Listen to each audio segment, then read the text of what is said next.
BCSL 013 question paper में आपसे Linux से कुछ कमांड्स पूछे जाते हैं। 5 कमांड्स यहाँ पे दिया हुआ है और इस 5 कमांड्स को आपको एग्जीक्यूट करके बताना होता है सिस्टम के ऊपर।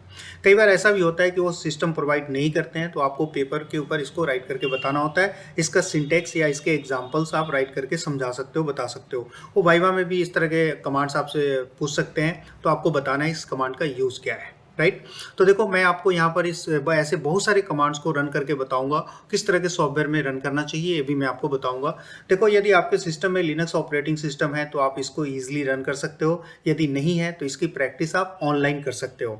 यहाँ मैंने आपको एक URL प्रोवाइड किया है। देखो, इस URL को आप टाइप करोगे ब्राउजर में तो इस तरह का आपको इंटरफेस ओपन होगा। यहाँ से आप देखिए, ये जो फेडोरा 33 है ये वाला, यहाँ पे आपको क्लिक करना है। जैसे ही आप इस पर क्लिक करोगे तो आपको ये स्क्रीन ओपन आएगा, यहाँ होगा और यहाँ पर आप प्रैक्टिस कर सकते हो। लगभग 90% कमांड्स यहाँ एग्जीक्यूट कर सकते हो। 10% कुछ ऐसे एडवांस लेवल के कमांड्स होते हैं जिसकी प्रैक्टिस आप यहाँ पे नहीं कर पाओगे, बट ऐसे कमांड्स का यूज़ क्या है ये आपको पता होना चाहिए। और वहाँ पे जैसे ही वाइवा में पूछा जाता है ऐसे क्वेश्चन के आप आंसर ईजिली कर सकते हो। सबसे पहले कैट कमांड का यूज़ करके मैं आपको फाइल क्रिएट करना बताने जा रहा हूँ। देखो, कैट स्पेस आपको देना है, उसके बाद फिर से स्पेस दोगे आप और उसके बाद फाइल का नेम आप राइट करोगे। फिर आपने एंटर बटन प्रेस किया। अब देखो, यहाँ आप इसमें कंटेंट्स राइट करो, फाइल के अंदर जो भी आप राइट करना चाहते हो। अब उसके बाद आप फाइल को सेव करना है तो कंट्रोल और C बटन प्रेस करना है। ठीक है, कंट्रोल C, ये फाइल आपका सेव हो गया। आप देखना चाहते हो तो देखो, यहाँ पर LS आपको कमांड यूज़ करना है। ये LS का मतलब होता है लिस्ट डिस्प्ले करने के लिए। देखो, यहाँ पर ये इतने सारे फाइल्स बने हुए हैं ऑलरेडी पहले से। ये P1 अभी आपने बनाया है। अब इसको सिंगल कॉलम में डिस्प्ले करना है तो देखो, LS स्पेस डैश और 1, ये इस तरह से आप टाइप करोगे। फिर आपने एंटर किया। देखो, इस तरह से सिंगल कॉलम में सारे फाइल का लिस्ट यहाँ पे डिस्प्ले हो गया। ठीक है, देख रहे हो आप। अब इसको आप एक और फाइल बना लेते हैं हम लोग, कैट, ये देखो स्पेस ग्रेटर देन, और यहाँ मैंने राइट किया है P2, एंटर बटन, और देखो यहाँ पे मैंने टाइप किया, इसमें कुछ भी आप टाइप करो, फिर कंट्रोल C से आपने सेव कर लिया। देखो, अभी हमारे पास दो फाइल है, P1 और P2। अब ये दोनों फाइल को कंबाइन करना है तो इसके लिए भी आप कैट यूज़ कर सकते हो। यहाँ पर P1 space P2 and space, एक देखो न्यू फाइल का नेम आपको यहाँ पे टाइप करना है। जैसे मैंने यहाँ पे टाइप किया है P3। अभी क्या होगा, P1 और P2 दोनों के कंटेंट्स को P3 फाइल में इसने कंबाइन कर दिया। अब इसको देखो, एंटर बटन प्रेस कीजिए। अब इसको देखना चाहते हो तो देखो, LS आप देख लो लिस्ट में, ये देखिए सारे लिस्ट आ गए। यहाँ पर P3 फाइल क्रिएट हो गया। अब आप P3 को ओपन करना चाहते हो, यानी किसी फाइल के कंटेंट्स को ओपन करना है तो कैट और यहाँ पर P3 आपको टाइप करना है। जैसे ही आप P3 मीन्स फाइल का नेम, और ये देखो एंटर बटन प्रेस करोगे तो इसके आपके यहाँ पर कंटेंट्स डिस्प्ले हो गए। आप देख सकते हो हेलो, यानी P3 फाइल के अंदर ये P1 और P2 के जो कंटेंट्स थे, ये दोनों के कंटेंट्स को कंबाइन कर दिया। तो इस तरह से क्वेश्चन पूछे हैं कि फाइल को पूछ सकते हैं कि फाइल को कंबाइन करना है तो इसके लिए कमांड्स क्या होता है। तो देख लिया, कैट का यूज़ फाइल क्रिएट करने के लिए और फाइल के कंटेंट्स को डिस्प्ले करने के लिए भी और फाइल को कंबाइन करने के लिए भी। ठीक है, इसी तरह मैंने आपको LS बताया, LS-1 सिंगल लिस्ट।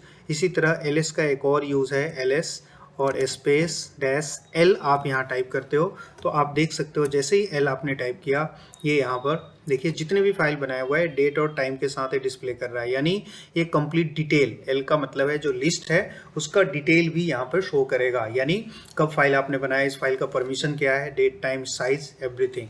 राइट। तो इस तरह से आपको कमांड्स की, देखो अब मैं आपको यहाँ फाइल की कॉपी करना बताने जा रहा हूँ। इसके लिए CP कमांड होता है, बट उससे पहले आप यहाँ पर LS कमांड टाइप करो और लिस्ट देख लो। देखो, इतने सारे फाइल का लिस्ट हमारे पास है। अब इसमें से किसी फाइल की डुप्लीकेट कॉपी आप क्रिएट करना चाहते हो तो आप इसके लिए CP कमांड का यूज़ करोगे, CP, और देखो यहाँ पर P1 और ये स्पेस, और यहाँ पे आप कोई नया नेम आप डालिए फाइल का, P5। सपोज देखो P5 मैंने यहाँ पर टाइप किया है, फाइल का नेम है, ये ओल्ड फाइल नेम है, यानी पहले से आपके पास होना चाहिए P1, और P5 जो है ये न्यू नेम है। कोई भी नेम आप यहाँ पे टाइप कर सकते हो। एंटर बटन प्रेस करो।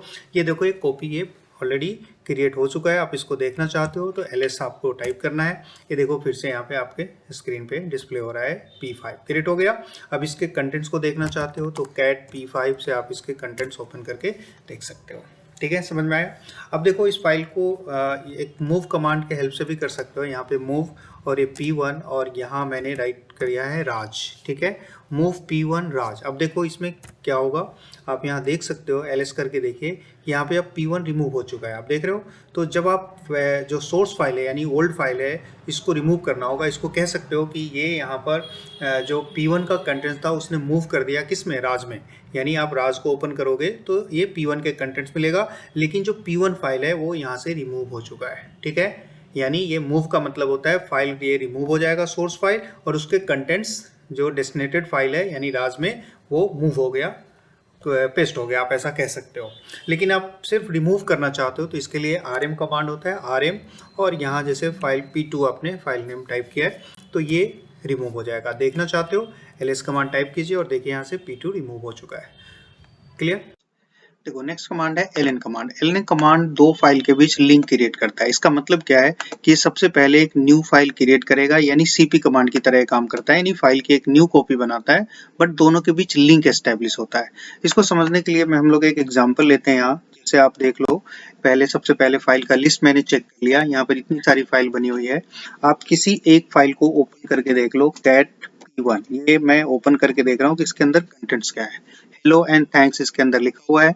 ओके, अब इस फाइल की मैं ln कमांड का यूज करके एक न्यू कॉपी बनाने जा रहा हूँ। तो देखो आप इस तरह से टाइप करो ln, फिर फाइल का नेम यानी ओल्ड फाइल नेम कुछ भी हो सकता है जिसकी आप कॉपी बनाना चाहते हो, P1, और न्यू नेम आपको इनपुट करना है। जैसे देखो यहाँ मैंने P8 एक फाइल का नेम पास किया, कुछ भी लिख सकते हो फाइल का नेम। एंटर बटन प्रेस करो, ये देखो ये इसकी एक न्यू कॉपी बन गई P1 की। आप देखना चाहते हो तो ls कमांड से इसको देख सकते हो। सकते हो यहाँ पर P8 एक न्यू फाइल की कॉपी हो गया, बट हमने किसके साथ लिंक किया है, इसका P1 के साथ लिंक किया है। तो इसका मतलब ये है कि जब P1 में कुछ भी आप चेंजेस करते हो तो ऑटोमेटिकली P8 वाली फाइल में वो अपडेट हो जाएगा, चेंज हो जाएगा, ठीक है। इसलिए मैंने P1 को सबसे पहले यहाँ पर डिस्प्ले कर लिया था कि P1 के अंदर क्या लिखा हुआ है, हेलो एंड थैंक्स लिखा हुआ है। ओके, अब मैं इसको अपडेट करना चाहता हूँ तो इसको क्या करो आप, कैट, और यहाँ पर ये डबल साइन इस तरह से यूज करोगे एंड P1 फाइल को अपडेट करना है। इसमें मैं कोई एक नया वर्ड ऐड करके आपको दिखाना चाहता हूँ। सपोज कीजिए मैंने यहाँ पे टाइप किया है welcome, okay, and control C से इसको सेव कर लो, ठीक है। इसको अपडेट किया आपने, P1 फाइल को अपडेट किया, और ये इसका इफेक्ट कहाँ हुआ होगा, P8 में हुआ होगा, यानी P8 जो फाइल है वो ऑटोमेटिकली अपडेट हो चुका होगा। आप देखना चाहते हो तो कैट कमांड से इसको ओपन करके देखिए, P और 8 फाइल का नेम आपने एंटर किया, ये देखो इसके अंदर वेलकम अपडेट हो गया। तो देखा आपने, बिल्कुल सीपी कमांड की तरह वर्क करता है, बट डिफरेंस इसमें यह है कि ये दोनों फाइल के बीच लिंक क्रिएट कर लेता है, जिसमें कि आप सोर्स फाइल को, यानी जो फर्स्ट फाइल का नेम आपने टाइप किया था इसको सोर्स फाइल कहते हैं। सोर्स फाइल में कोई भी चेंजेस करते हो तो वो डेस्टिनेटेड फाइल यानी जिसमें आपने इसकी कॉपी बनाई है उसमें अपने आप वो अपडेट हो जाएगा, चेंज हो जाएगा। देखो chmod कमांड का यूज होता है फाइल परमिशन सेट करने के लिए। किसी भी फाइल को परमिशन सेट करना चाहते हो पर्टिकुलर किसी यूजर को, तो इस तरह से कर सकते हो। एग्जांपल से देखिए आप, chmod आपको टाइप करना है स्पेस, और यहाँ पर देखो इसके यूजर तीन तरह के होते हैं। एक होता है U for owner, G for group, O for other, और इसके तीन तरह के परमिशन होते हैं, रीड, राइट, एग्जीक्यूट, RWX, इस तरह से आपको राइट करना है, रीड राइट एग्जीक्यूट, यानी तीनों यूजर को मैंने रीड राइट एग्जीक्यूट का परमिशन दे दिया है। किस फाइल के ऊपर, सपोज करो यहाँ मैंने फाइल क्या लिखा है, P2 फाइल, यानी जो P2 फाइल हम लोगों ने बनाया हुआ है उसके ऊपर अब तीनों यूजर को मैंने रीड राइट एग्जीक्यूट का परमिशन दिया। आप एंटर प्रेस कीजिए, या आप इसको देख सकते हो। देखो जैसे ही ls कमांड से देखोगे यहाँ पर आप देख सकते हो P2 का कलर देख लो, यहाँ पे कलर चेंज हो गया, इसका मतलब है कि इसमें परमिशन अप्लाई हो गया। बट आप इसके परमिशन को देखना चाहते हो तो मैंने बताया हुआ है ls स्पेस डैश और l आपको टाइप करना है और एंटर प्रेस करो। ये देखो परमिशन के साथ यहाँ पर ये डिस्प्ले हो जाएगा। ये जो फाइल हमने चेंज किया था किसमें, यहाँ पर परमिशन किसको चेंज किया था, P2 के ऊपर। तो आप देख सकते हो ये जो P2 था इसमें देखिए आप रीड राइट एग्जीक्यूट तीनों यूजर के होते हैं। देखो ये फर्स्ट यूजर है, ये सेकंड यूजर यानी G, और थर्ड यूजर, वो तीनों यूजर को परमिशन सेट कर दिया। देखो इसमें अभी सेट नहीं किया गया है। तो इस तरह से आप परमिशन सेट करने के लिए chmod कमांड का यूज कर सकते हो। अगेन इसी तरह देखो नेक्स्ट कमांड है आपका ये हेड और टेल। ये मैं बता देता हूँ। हेड का मतलब है कि ये फाइल के टॉप पोजीशन से 10 लाइंस को प्रिंट करता है। बाय डिफॉल्ट ये 10 लाइन प्रिंट करता है, आप उसको चेंज कर सकते हो। जैसे मैं यहाँ पे राइट कर दूं हेड, और यहाँ फाइल का नेम आप राइट करो P1, ठीक है। तो ये P1 से 10 लाइन को प्रिंट करेगा। यदि आपने इसमें देखो 3 लाइन लिखा हुआ है तो 3 प्रिंट कर रहा है, तो यानी 10 लाइन से ज्यादा होना चाहिए इसमें कंटेंट्स, तो ये मैक्सिमम 10 लाइंस को प्रिंट करेगा, ठीक है। समझ में आ गया होगा। अब आप इसको जैसे आप चेंज करना चाहते हो, जैसे सपोज करो मुझे 2 लाइंस प्रिंट करने हैं, तो स्पेस डैश और यहाँ पे 2 और फिर फाइल का नेम राइट करोगे। ये देखो ये यहाँ पर 2 लाइन्स प्रिंट कर रहा है। ठीक है, तो वाइवा में क्वेश्चन पूछा जाएगा। बाय डिफॉल्ट क्या होता है 10 लाइन्स प्रिंट करता है, बट आप इसको चेंज कर सकते हो इस तरह से। इसी तरह टेल कमांड का भी यूज करते हो तो वो बॉटम से 10 लाइन्स बाय डिफॉल्ट प्रिंट करता है और उसको भी चेंज कर सकते हो इसी तरह से यूज करके। ओके, देखो ग्रेप कमांड का यूज होता है किसी टेक्स्ट पैटर्न को आप सर्च करना चाहते हो किसी फाइल के अंदर। जैसे आपको इस तरह से टाइप करना है ग्रेप, स्पेस डालिए आप, और उसके बाद आपको टेक्स्ट राइट करना है जिस टेक्स्ट को आप सर्च करना चाहते हो। जैसे मैंने यहाँ पे टाइप किया है हेलो, स्पेस डालना है और उसके बाद फाइल का नेम डालो आप। जैसे फाइल का नेम मैंने P1 इनपुट किया। अब यहाँ पे P1 के अंदर जिस लाइन में हेलो कंटेंट्स होगा कहीं भी मैच करेगा ये हेलो टेक्स्ट, हेलो वर्ड, कहीं वो पूरी लाइन को ये प्रिंट कर देगा। आप जैसा देख सकते हो यहाँ पे ये हेलो डिस्प्ले हो रहा है, यानी इस लाइन के अंदर सिर्फ हेलो लिखा हुआ है। यदि इसके साथ और भी कोई टेक्स्ट ऐड होता तो वो सारा यहाँ पे डिस्प्ले होता। आप समझ रहे हो, यानी जिस लाइन में वर्ड में LPR कमांड का यूज फाइल प्रिंट करने के लिए किया जाता है। इसका सिंटेक्स आपको इस तरह से राइट करना है LPR और फाइल का नेम आप टाइप करोगे, फिर आप एंटर बटन प्रेस करोगे तो देखो ये जो फाइल है ये प्रिंटर, जो प्रिंटर अभी आपके सिस्टम से अटैच होगा उससे प्रिंट आउट निकल आएगा। इस प्रिंटिंग फाइल को फॉर्मेट करना हो तो इसके लिए PR कमांड यूज किया जाता है। इसका सिंटेक्स भी इसी तरह से आप राइट करोगे PR और फाइल का नेम, तो ये हेडर एंड फुटर के साथ ही फॉर्मेट होकर प्रिंट आउट इसको आप निकाल सकते हो। नेक्स्ट कमांड है डिफरेंस एंड कंपेयर। देखो दोनों का आउटपुट सेम है। डिफरेंशिएट करने के लिए दो फाइल को कंपेयर करोगे और उसमें जो डिफरेंसेस होंगे उसको ये डिस्प्ले करेगा।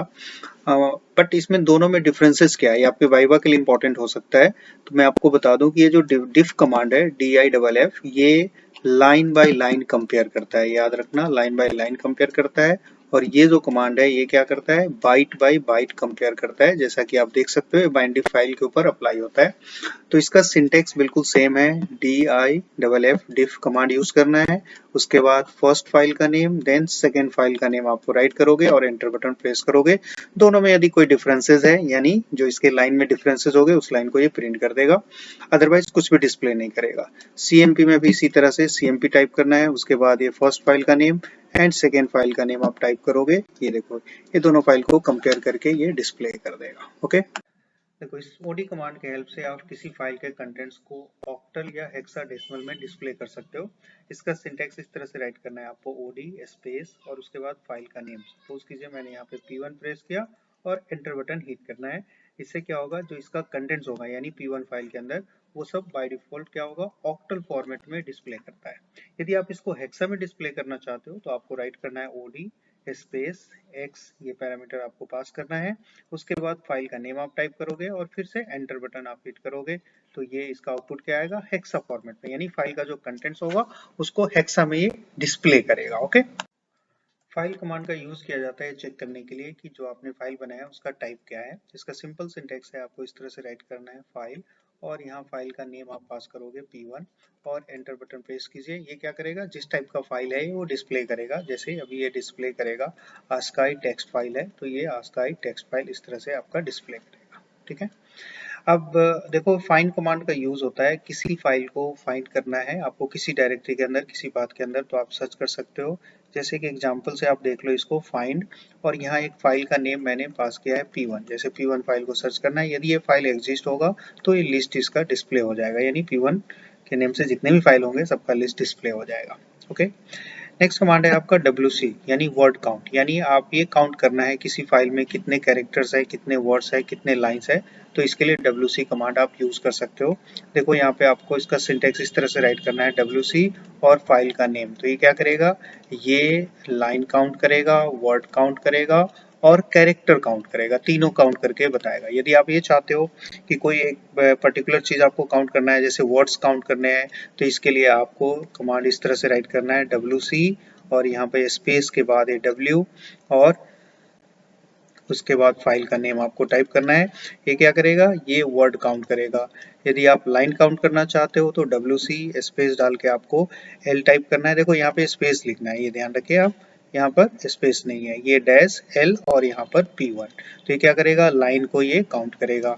इसी तरह आपने राइट किया WC डैश C और यहाँ पे P1, तो ये क्या करेगा कैरेक्टर को काउंट करेगा। यदि कोई पैरामीटर पास नहीं कर सकते हो इस तरह से तो ये क्या करेगा सबको तीनों काउंट करके बताएगा। ओके, नेक्स्ट कमांड देखिए, ये है आपका डायरेक्टरी बनाना, डायरेक्टरी कैसे बनाते हैं, डायरेक्टरी जैसे आप विंडोज में फोल्डर बनाते हो इसी तरह इसको डायरेक्टरी हम लोग बोलते हैं। तो यहाँ पे आप कमांड टाइप करोगे, सिंपल आपको ये टाइप करना है mkdir, और उसके बाद आप डायरेक्टरी का नेम यहाँ पे राइट कीजिए, जैसे मैंने यहाँ पे राइट कर दिया राज। ये देखो ये डायरेक्टरी आपका बन गया, एंटर बटन हिट करोगे तो राज नेम से डायरेक्टरी हो गया। अब इसके अंदर आपको वर्क करना है तो आपको यहाँ पे राइट करना है cd, और फिर यहाँ पे आप टाइप करोगे ये देखो राज, ठीक है। तो इसका मतलब है कि जो डायरेक्टरी आपने बनाया था वो डायरेक्टरी अब cd कर लिया, इसका मतलब है एक्टिव हो गया। अब जिसके बाद जो भी फाइल बनाओगे वो राज फोल्डर यानी राज डायरेक्टरी के अंदर स्टोर होगा, ठीक है।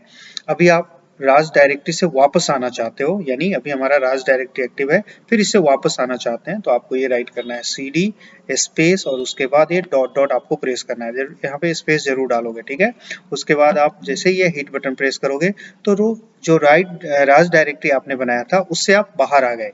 बाहर आ गए इसका मतलब ये नहीं है कि ये डिलीट हो गया, डिलीट करने के लिए ये कमांड यूज करना है, यानी यहाँ पर आप इसके लिए आप यूज करोगे rmdir और फिर यहाँ पे राज टाइप करोगे तो ये क्या होगा, डायरेक्टरी आपका डिलीट हो जाएगा। ओके। मूव कमांड का यूज फाइल का नेम चेंज करने के लिए या उसका लोकेशन चेंज करने के लिए हम लोग करते हैं। यहाँ पे आपको mv कमांड टाइप करना है प्लस ओल्ड फाइल नेम आपको राइट करना है, उसके बाद फिर स्पेस डालो और न्यू फाइल का नेम आपको टाइप करना है। ये देखो ये फाइल इसमें मूव हो जाएगा, इसका मतलब है कि P1 फाइल यहाँ से रिमूव हो जाएगा और P9 में वो ट्रांसफर हो जाएगा। आप ऐसे भी समझ सकते हो इसको, आपसे वाइवा में ये पूछा जा सकता है कि फाइल का रीनेम करना है तो आप क्या कौन सा कमांड यूज करोगे, तो mv कमांड से हम लोग फाइल को रीनेम करते हैं या उसके कंटेंट्स को मूव करते हैं दूसरी फाइल में, ठीक है। pwd का मतलब है प्रेजेंट वर्किंग डायरेक्टरी, यानी जिस डायरेक्टरी में आप काम कर रहे हो उसका पाथ डिस्प्ले करना है, तो आपको pwd इस तरह से राइट करना है और एंटर बटन हिट करना है, राइट। इसके साथ कोई पैरामीटर यूज नहीं होगा। इसी तरह df कमांड का मतलब है फ्री डिस्क स्पेस आप देखना चाहते हो हार्ड डिस्क का, तो आप df कमांड और एंटर बटन प्रेस कीजिए। इसी तरह du कमांड का मतलब है कि फाइल्स एंड डायरेक्टरीज ने कितना स्पेस कंज्यूम किया हुआ है उसका लिस्ट देखना चाहते हो तो du कमांड का आप यूज करोगे। डेट आपको समझ में आ रहा है, डेट राइट करना है और एंटर बटन हिट करना है।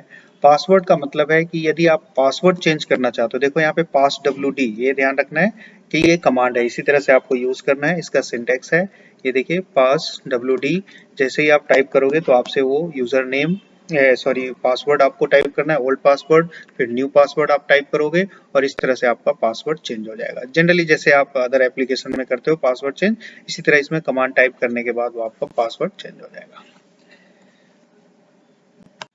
देखो हिस्ट्री कमांड का यूज किया जाता है, अभी जितने भी कमांड आपने अप्लाई किया होगा लाइनक्स शेल के अंदर उन सब का लिस्ट आप देखना चाहते हो तो इसके लिए आपको हिस्ट्री कमांड का यूज करना है। आपको इस तरह से राइट करना है हिस्ट्री और एंटर बटन प्रेस करोगे तो जितने भी कमांड अभी आपने यूज किया होगा उन सब का लिस्ट ये डिस्प्ले कर देगा, ठीक है। मैन कमांड का मतलब होता है किसी कमांड का मैनुअल देखना चाहते हो, यानी उसका सिंटेक्स देखना चाहते हो कैसे यूज होता है, तो आपको इस तरह से टाइप करना है मैन, और जैसे मैंने यहाँ पर ls लिखा है, ls कमांड है तो ls कमांड का क्या सिंटेक्स है वो यहाँ पे ये डिस्प्ले हो जाएगा। इससे भी ज्यादा डिटेल आप देखना चाहते हो तो यहाँ पे आपको ये इन्फो टाइप करना है और फिर से कमांड का नेम जिस कमांड के बारे में आप जानना चाहते हो तो ये डेप्थ डिटेल ये डिस्प्ले करेगा, ठीक है। हु का मतलब है कि जितने भी लॉग्ड यूजर है अभी उस सर्वर पे सिस्टम पे उन सब का लिस्ट यहाँ पर डिस्प्ले करेगा, लॉग्ड यूजर का लिस्ट ये डिस्प्ले करता है, ठीक है। हु एम आई का मतलब है कि जो करंट यूजर है यानी सिंगल यूजर, यानी एक तरह से आपका डिटेल ये डिस्प्ले करेगा, करंट यूजर का नेम ये डिस्प्ले करता है, ठीक है। समझ में आ रहा है।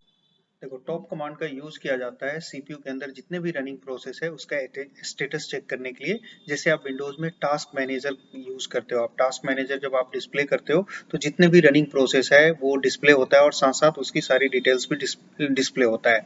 आप यहाँ देख सकते हो मैंने यहाँ पे राइट किया हुआ है ये टॉप कमांड, मैंने यहाँ पर ये देखो टॉप कमांड हिट किया था तो इसका ये सारी डिटेल यहाँ पे स्क्रीन पे डिस्प्ले हो रहा है, प्रोसेस आईडी क्या है, यूजर क्या है और उसकी बाकी सारी डिटेल्स यहाँ पे डिस्प्ले हो रहा है।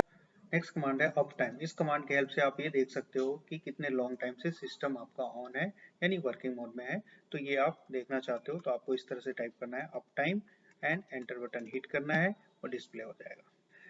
नेक्स्ट कमांड है आपका फिंगर। फिंगर का मतलब होता है किसी भी सिस्टम यूजर का आप डिटेल देखना चाहते हो, जो यूजर रजिस्टर्ड यूजर है तो इसके लिए आपको यहाँ पे टाइप करना है फिंगर, इसका सिंटेक्स है एंड यूजर का नेम। सपोज कीजिए यूजर का नेम यूजर 1 मैंने टाइप किया यहाँ पर तो ये यूजर 1 से रिलेटेड इंफॉर्मेशन डिस्प्ले करेगा। MSGS का मतलब होता है मैसेज देखने के लिए, डिस्प्ले करने के लिए, जो भी मैसेज हमारे पास आए हुए हैं तो आप एक बार ये कमांड टाइप करोगे तो सबका लिस्ट यहाँ पे डिस्प्ले हो जाएगा। PS कमांड का मतलब है कि प्रोसेस का लिस्ट देखना चाहते हो टॉप कमांड की तरह, जैसे अभी हम लोगों ने टॉप किया था, पर टॉप में बहुत ज्यादा डिटेल होता है, इसमें समराइज डिटेल होता है। यहाँ पे प्रोसेस ID होगा और प्रोसेस का नेम होगा, तो इसमें ये इस तरह से डिस्प्ले होगा, जितने भी रनिंग प्रोसेस है उसका ID और उसके नेम के साथ ये डिस्प्ले होता है। अब इसमें से पर्टिकुलर किसी भी एक प्रोसेस को आप डिलीट करना चाहते हो, स्टॉप करना चाहते हो, तो इसके लिए किल कमांड यूज करते हैं हम लोग। किल और प्रोसेस ID सपोज करो 101 मैंने यहाँ पे टाइप किया और एंटर बटन हिट करना है, तो क्या होगा, ये नंबर का जो भी ID होगा यानी 101 जो प्रोसेस अभी रनिंग मोड में है वो टर्मिनेट हो जाएगा, किल हो जाएगा, डिलीट हो जाएगा। ठीक है, तो ऐसे कमांड्स आपको याद रखना है, वाइवा में आपसे पूछे जा सकते हैं।